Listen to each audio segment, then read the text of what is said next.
Mr. Amrin.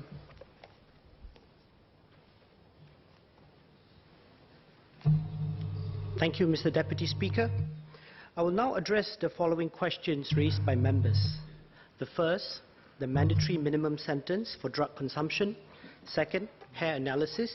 Third, international cooperation in cross-border drug enforcement. And fourth, cannabis and our preventive drug education. Drug addiction is a complex issue, as what Ms. Ong has noted.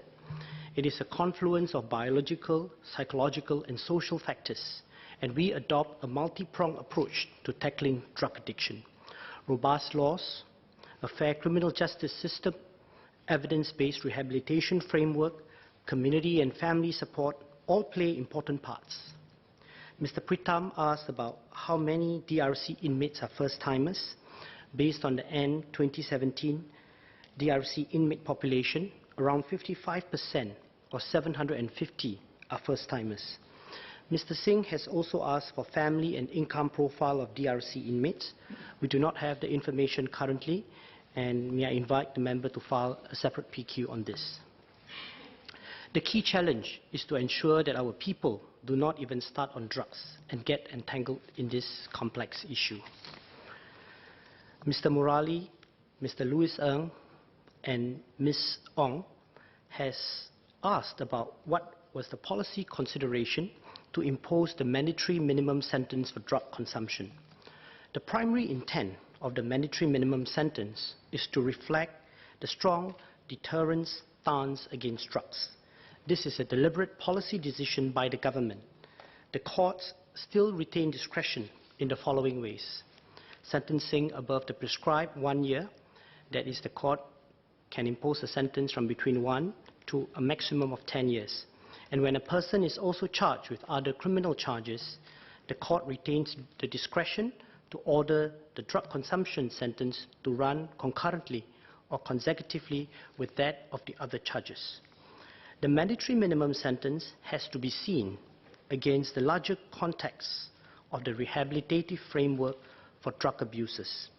We have introduced various calibrated rehabilitative programs for both young and adult drug abusers. These programs cater to the different circumstances and risk levels of the individual abuser. So the reality today is that not all offences of consumption are treated the same. There is no rigid, immutable starting point, as an offender can be directed to the newly introduced Enhanced Direct Supervision Order, or the DRC, and for youths, Youth Enhanced Supervision Community Rehabilitation Center, or DRC. And as Minister earlier said, we are also introducing a surrender regime. So the programs are varied and tailored to the needs of the offenders. Given the many varied and expanded regimes, the mandatory minimum sentence for drug consumption is important in maintaining the government's firm stance against drugs. On hair analysis, Mr. Chris D'Souza has asked how often a person needs to report for hair testing. Hair testing will complement urine testing, and generally, the abuser will need to report to CMB once every month. Mr. Irshad and Mr. Faisal Manap have provided some feedback on the supervision process. We are aware of this and are monitoring closely. We will see how we can leverage on technology like hair analysis, which could reduce the frequency of reporting. Mr. Deputy Speaker, many drug trafficking operations are transnational, so cross-border collaboration is crucial. Ms. Joan Pereira asked about border security and how we work with other organizations to keep drugs out of Singapore. In particular, she has asked about checks at our checkpoints. The reality is that there's a very high volume of people and goods that cross our border, and so it is not feasible for us to check or to subject each and every person and each and every vehicle to extensive checks. But that said, the CNB works closely with ICA on joint operations and conduct intel-led checks. And CNB also share information on latest regional drug trends and the modus operandi of trafficking syndicates. CNB also collaborates with partners across the world including the Narcotics Crime Investigation Department of the Royal Malaysian Police and Interpol, to investigate and dismantle cross-border drug trafficking syndicates. Last year, CNB took part in a number of operations with foreign agencies, including Operation Lionfish, an Interpol-coordinated operation across 93 countries, which led to a combined seizure of more than 55 tons of illicit drugs and the arrest of 1,300 suspects. Members have also spoken about how the Internet facilitates cross-border drug trafficking. We will continue to maintain the tough laws against trafficking across all mediums, whether the offence is facilitated via physical meetups or the Internet. Pereira asked whether our intelligence team are empowered to access encrypted messages. Authorities are empowered under the Criminal Procedure Code to access computers and encrypted information as part of investigations. CNB uses its forensic capabilities to extract and access encrypted information in suspects' phones and computers. On the issue of cannabis, when dealing with the international drug situation, enforcement is only part of the story.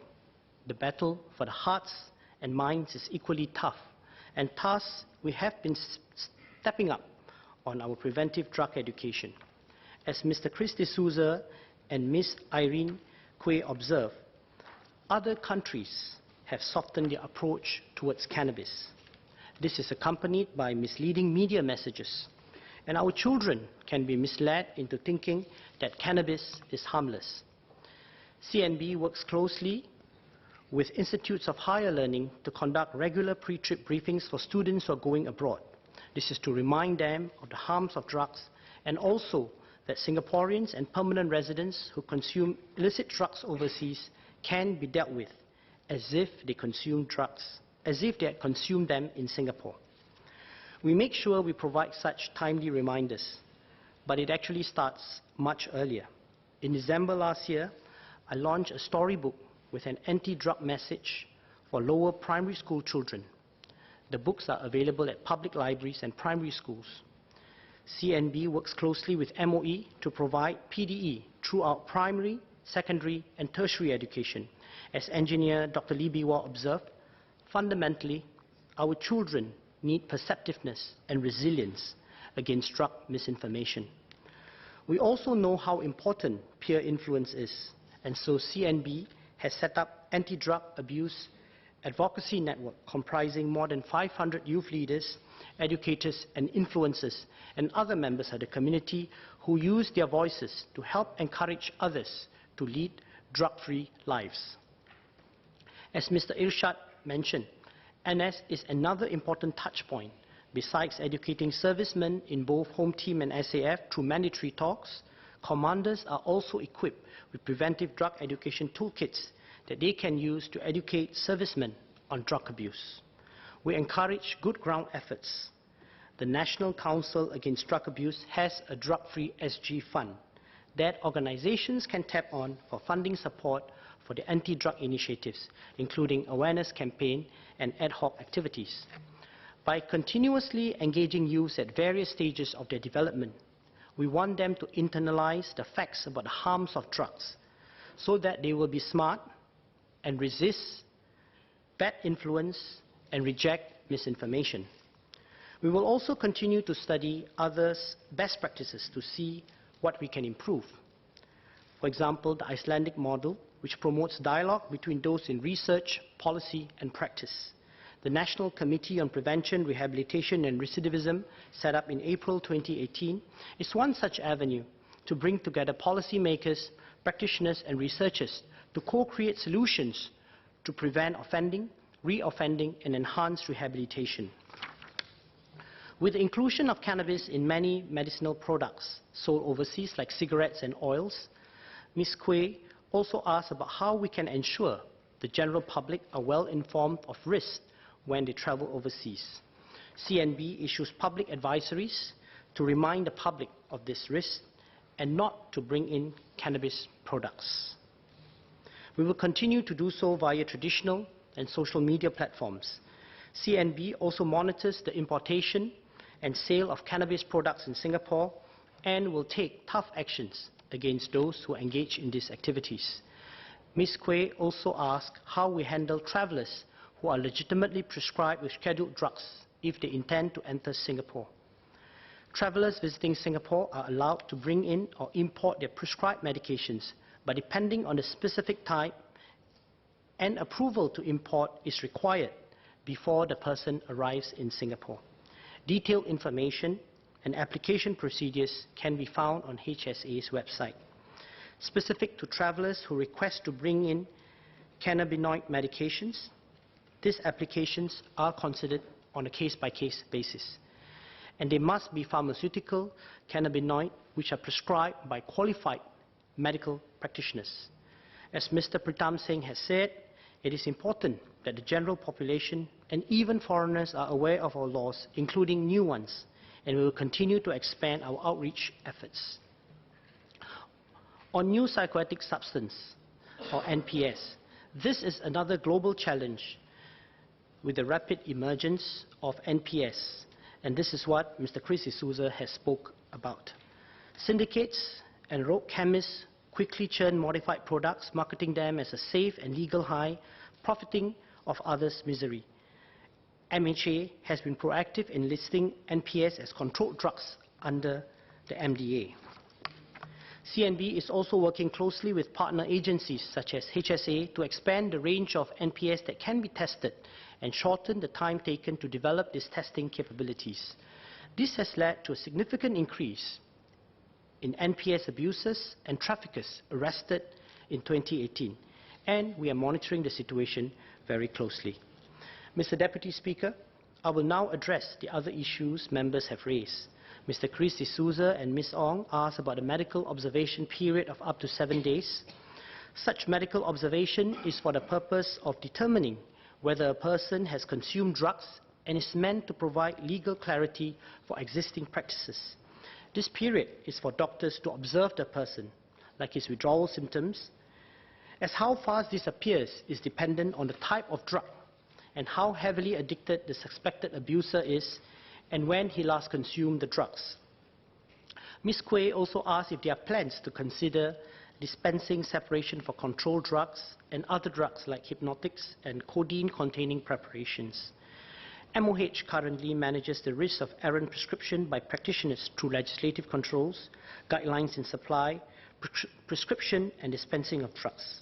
This is coupled with random ad hoc audits of the records and dispensing of drugs in licensed healthcare institutions. We will study the suggestion and will see how it can be best implemented. Dr. Intan asked how SAF deals with drug abuse. MINDEF and the SAF take a zero-tolerance approach towards drug abuse and work closely with CMB to deal with drug abuse in the SAF. In line with this zero-tolerance approach, SAF servicemen who are caught abusing drugs will be charged in the military court and receive custodial sentences, the duration of which would depend on the facts and circumstances of each case. Dr. Chia asked about appeal processes for those charged with drug offences. The processes are no different from other appeal processes. An application can be filed with the courts. Mr. Deputy Speaker, allow me to speak in Malay.